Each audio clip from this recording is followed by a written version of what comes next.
If you could just tell me the top part, who you are, and if you can spell your name for me, that'd be great. Okay, Gomo George, so it's G-O-M-O George. I got the George part. Okay. Smart guy. Any particular name to the name Gomo? Is that a nickname or? Yeah, Gomo is a nickname actually I gave to myself when I was 13. You know, so it's some identity. It sounds African, but there's no particular meaning. Oh, okay. But you can use it in the performative, right? Gomo, to go more. Yeah? Okay, or Gomo pile. Well, I missed a lot, but basically you can tell me what went on tonight. And are you a storyteller, or are you an artist, or you're both? Or? Okay, I'm an artist, which includes storytelling, visual arts such as painting, sculpture, video work. I write stories and poems. I just do whatever. Renaissance man. Are you based here in Toronto, or? Yeah, I'm based here in Toronto. And I'm presently studying at the University of Western Ontario, doing a master's program in visual arts. Okay, cool.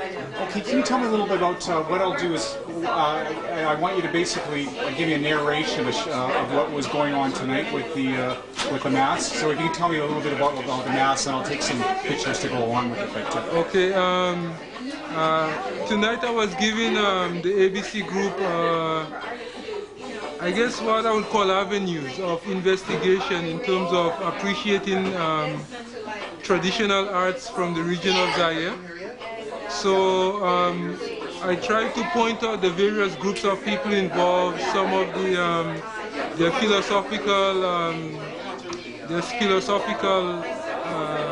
some of their philosophies then, and to point out areas in their cosmology that would relate to the art pieces.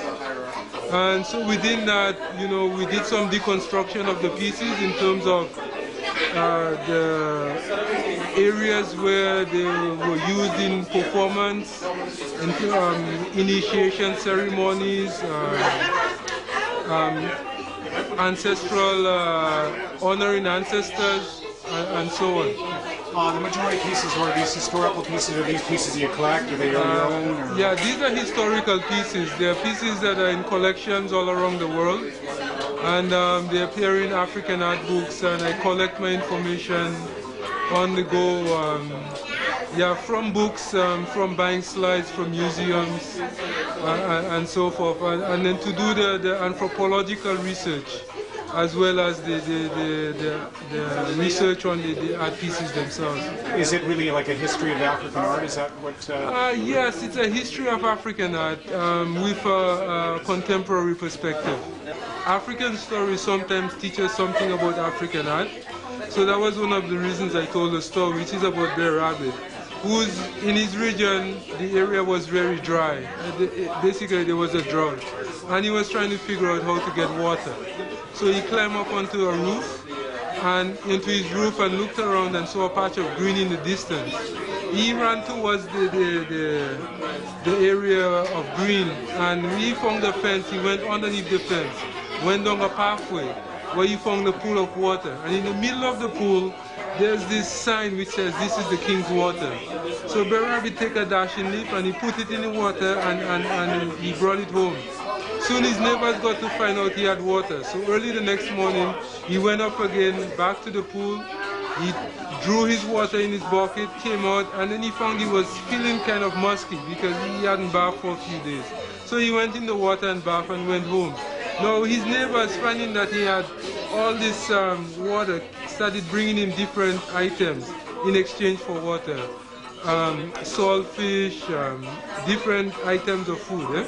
So Bear Rabbit started to feel important. So the next day when he went back to get his water, he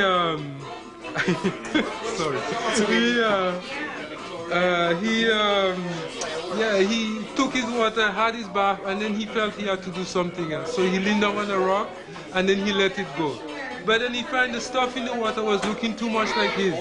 So he took out a piece of wood and he mashed it up. Now the king's people came to get water for the morning's breakfast. When they came, they found, they brought the king his water, and when he drank, he found that there was something else in the water. They wanted to find out who was putting that stuff in the water. So he called his wise men together and they built a tar baby. Now the tar baby, Brer Rabbit found the next morning. He said, "Good morning, madam." The woman didn't answer. And Brer Rabbit started to get angry, so he slapped her. Then he said, let me go, and she wouldn't let him go, so he slapped him the next time. Kicked, and so forth, and then he's caught. Meanwhile, the king's soldiers come back and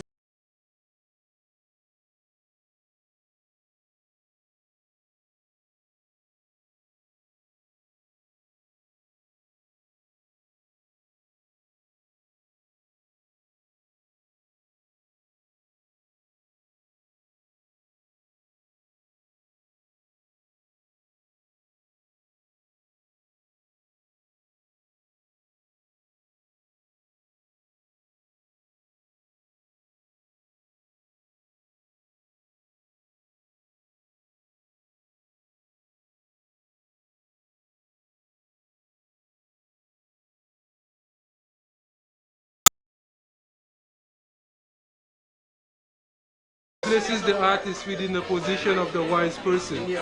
No, there's also, because the story comes from a maroon culture, which is a derivative of African culture, there's various inferences in terms of survival. So you have the area where Brer Rabbit is abusing the woman. Is a lesson to people under pressure who are on the run, not to abuse their partners, because that type of situation creates that type of dynamic, right?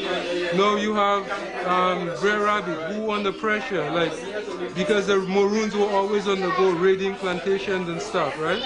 So that when they get caught, that you don't lose your head, that you can find a way of escaping.